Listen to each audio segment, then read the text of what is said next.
नमस्कार साथियों, मैं राकेश वर्मा आप सभी का स्वागत करता हूं आपके अपने परिवार एसएन गुरुकुल पर। साथियों, बिहार में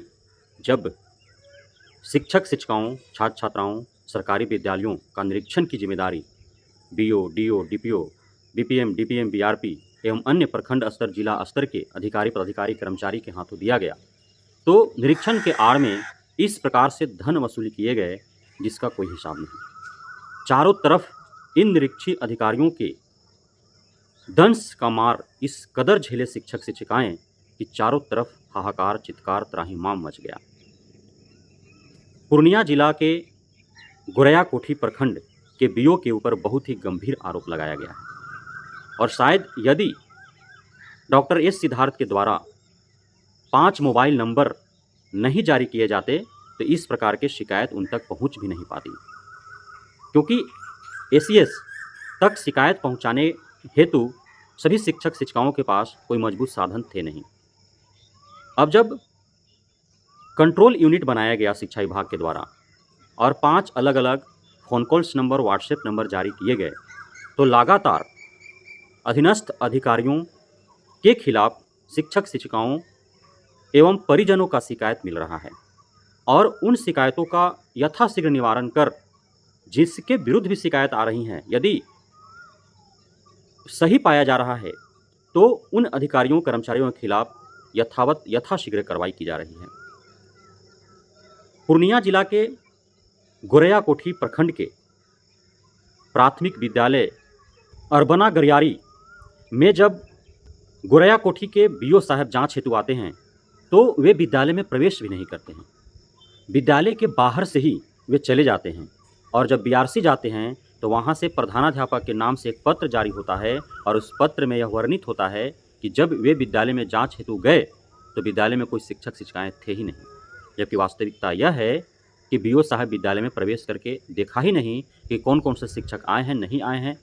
कितने शिक्षकों की उपस्थिति है, छात्र छात्राओं की कितनी उपस्थिति है, विद्यालयों का हालात क्या है, और बिना निरीक्षण किए, बिना जाँच किए वे आदेश निकाल देते हैं। प्रधानाध्यापक सहित सभी शिक्षक शिक्षिकाओं का वेतन स्थगित कर दिया जाता है। जैसे तैसे उस विद्यालय के 2 शिक्षक बीओ साहब से मैनेज करते हैं पैसा दे करके, क्योंकि बीओ साहब इस प्रकार के पत्र जारी ही इसलिए किए थे कि आकर के सभी मैनेज करें, बीओ साहब को पैसा दे और उसके बाद अपना वेतन स्थगित जो है उसको वेतन प्रारंभ करवा ले। और उस झांसे में 2 शिक्षक फंस भी गए और दोनों ने पैसा दे करके अपना वेतन शुरू करा लिया, लेकिन अन्यों ने ऐसा नहीं किया क्योंकि वे गलत थे ही नहीं, और जब गलत है नहीं तो फिर उसकी सजा वो क्यों भुगते। तो उन्होंने शिक्षा विभाग के द्वारा जो फ़ोन कॉल्स नंबर जारी किए गए हैं उस पर उन्होंने संपर्क साधा। उन्होंने सारी शिकायतें फ़ोन के माध्यम से विभाग को दिया और उसके बाद विभाग ने जांच करना आरंभ कर दिया और पाया गया कि वास्तव में गोरैया कोठी के बीओ साहब जिस विद्यालय के विरुद्ध कार्रवाई किए हैं उस विद्यालय में निरीक्षण हेतु वे गए ही नहीं कभी। तत्पश्चात बीओ साहब को शिक्षा विभाग के द्वारा पत्र थमा दिया गया, यदि आप 24 घंटे के अंदर स्पष्टीकरण नहीं देते हैं तो फिर आपका वेतन स्थगित उस समय तक के लिए जब तक कि आप यह साबित नहीं कर देते हैं कि आपने उस विद्यालय को निरीक्षण किया और आपने गलत पाया, तदोपरांत आपने उस पर कार्रवाई किया। और यदि आपने बिना निरीक्षण किए कार्रवाई किया इस उद्देश्य से सिर्फ कि वहाँ से आप धन वसूली करें, हफ्ता वसूली करें, आप शिक्षक शिक्षिकाओं को शोषित प्रताड़ित करें आर्थिक, मानसिक और शारीरिक रूप से, तो फिर आप पे कार्रवाई होंगी ही होंगी। तो यह है डॉक्टर एस सिद्धार्थ का कार्य करने का तौर तरीका। आप देख पा रहे हैं लगातार डॉक्टर एस सिद्धार्थ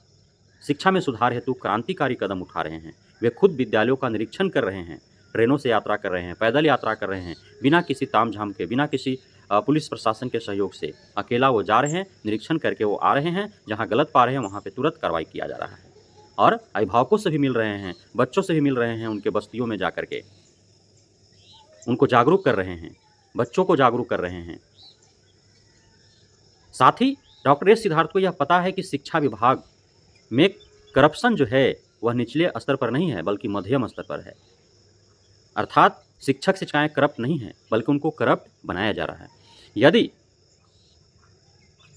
वास्तविकता से अत्यधिक बच्चों का उपस्थिति प्रारंभिक विद्यालयों में प्रधानाध्यापक के द्वारा बनाए जाते हैं तो सिर्फ इसलिए बनाए जाते हैं कि प्रत्येक मंथ बीओ, डीओ, डीपीओ जो है वे एमडीएम का पैसा खाने के लिए मुंह बाए खड़े रहते हैं। जो प्रधानाध्यापक चोर नहीं है उससे भी जबरन इन अधिकारियों के दबाव में चोरी करना पड़ता है। जितने भी कार्य हुए आउटसोर्सिंग एजेंसियों के माध्यम से, चाहे वो भर्ती प्रक्रिया के तहत DPM, BPM, BRP, ICT instructor, सफाई कर्मी, परिचारिका, रात्रि प्रहरी का बहाली हो, या फिर जितने भी विकासात्मक कार्य हैं, ये भौतिक सुख सुविधाएं उपलब्ध कराने को लेकर के जो कार्य हुए, उन सभी में बीओ, डीओ, डीपीओ के दबाव के कारण ही सैकड़ों करोड़ों रुपए जो है वो घपले घोटाले कर लिए गए। आज किशनगंज के 4 अधिकारी इसी के वजह से वे निलंबित हैं, और यदि पूरे गंभीरता और गहराई से जांच हो तो पूरे 3800 जिला के 99% बीओ, डीओ, डीपीओ इस करप्शन में संलिप्त हैं और उन पर कार्रवाई हो सकती है यदि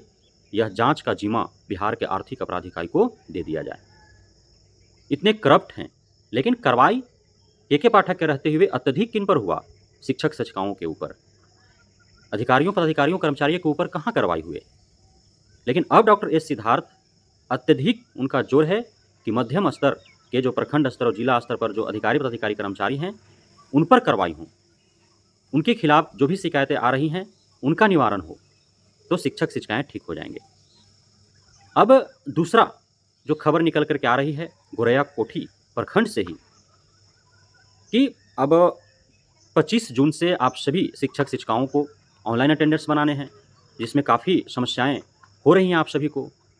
जिस वजह से शिक्षा विभाग ने यह कहते हुए आपको सहूलियत प्रदान की कि यह ट्रायल मात्र है, कम से कम प्रत्येक विद्यालय के एक शिक्षक शिक्षिका, प्रधानाध्यापक, प्रभारी प्रधानाध्यापक में से किसी एक को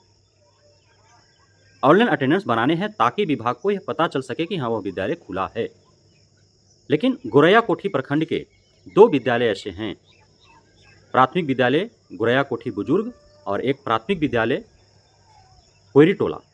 तो उन विद्यालयों के कोई भी शिक्षक शिक्षिकाएं या प्रधानाध्यापक या प्रभारी प्रधानाध्यापकों ने ई शिक्षा कोष मोबाइल ऐप के माध्यम से अटेंडेंस बनाया ही नहीं। लगातार उन्हें नोटिस थमाया जाता रहा बीओ के माध्यम से, लेकिन उन्होंने ऐसा नहीं किया। अब डीओ, डीपीओ के द्वारा बीओ पर कार्रवाई हो गया, तो बीओ जो है प्रधानाध्यापक को नोटिस दे दिया कि आपके इन कुकृत्यों के वजह से अधो हस्ताक्षरी के द्वारा अधीनस्थ अधिकारी पर कार्रवाई हो रहा है, इसलिए आपको 24 घंटा का समय दिया जाता है। आप अवश्य ही इस शिक्षा कोष मोबाइल ऐप के माध्यम से कम अपने विद्यालय के कोई एक शिक्षक शिक्षिका या आप स्वयं प्रधानाध्यापक, प्रभारी प्रधानाध्यापक अटेंडेंस बनाने का प्रयास करें। सफलतापूर्वक आपका अटेंडेंस बन जाने चाहिए, अन्यथा आप सभी शिक्षक शिक्षिकाओं का वेतन तब तक के लिए स्थगित किया जाएगा जब तक कि आप ऑनलाइन अटेंडेंस नहीं बनाते हैं। तो एक तरफ शिक्षा विभाग के द्वारा गोरैया कोठी के बीओ पर कार्रवाई होता है और दूसरी तरफ बीओ जो है वो शिक्षक शिक्षिकाओं पर कार्रवाई करते हैं। लेकिन अब डॉक्टर एस सिद्धार्थ के आने के बाद उम्मीदें शिक्षक शिक्षिकाओं की बढ़ी हैं कि उन पर कम से कम कार्रवाई होगा। कार्रवाई उन्हीं शिक्षक शिक्षिकाओं या विद्यालय प्रबंधक पर होगा जो वास्तव में लापरवाह हैं, कामचोर हैं, कर्तव्यहीन हैं, बेईमान हैं, चोर हैं, भ्रष्टाचारी हैं, करप्ट हैं। लेकिन जो सही है, योग्य है, जो कर्तव्यनिष्ठ है, ईमानदार है, मेहनतकश है, तो वे कार्रवाई के जद में नहीं आएंगे। और जितने भी बीओ, डीओ, डीपीओ हैं, जिनके देख रेख में सारे पिछले 1 वर्ष में सैकड़ों करोड़ों रुपए का घपला घोटाला हुआ है और जो निरीक्षण के आड़ में शिक्षक शिक्षिकाओं को शोषित प्रताड़ित करते आ रहे हैं, पैसा वसूली करते आए हैं, वे अब नहीं बचने वाले हैं। बहुत बहुत धन्यवाद आप सभी साथियों का हमारे साथ जुड़े रहने के लिए, बने रहने के लिए, इतना प्यार देने के लिए, यहाँ पे भरोसा बनाए रखने के लिए।